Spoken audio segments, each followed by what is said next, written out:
यै नमः लोकदात्रे नमः ब्रह्ममामन्त्रे नमः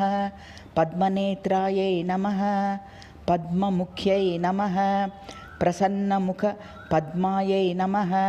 पद्मकान्तायै नमः बिल्ववस्तायै नमः विष्णुपत्नायै नमः विचित्रक्षोमदारिण्यै नमः ऋतुश्रोण्यै नमः पक्वबिल्वफलापीनतुङ्गस्थान्यै नमः सूरक्तपद्मकरपाडतलायै नमः शुभायै नमः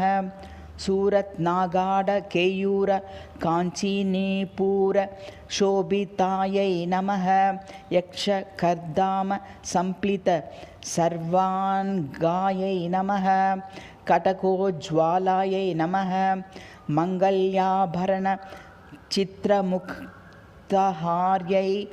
विभूषितायै नमः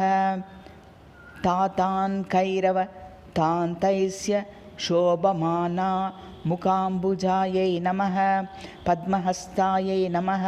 हरिवल्लभायै नमः ऋग्यजुस्सामारूपायै नमः विद्यायै नमः अभिद्यायै नमः श्रीमहालक्ष्म्यै नमः श्रीपद्मावत्यै नमः श्रीं श्रियै नमः।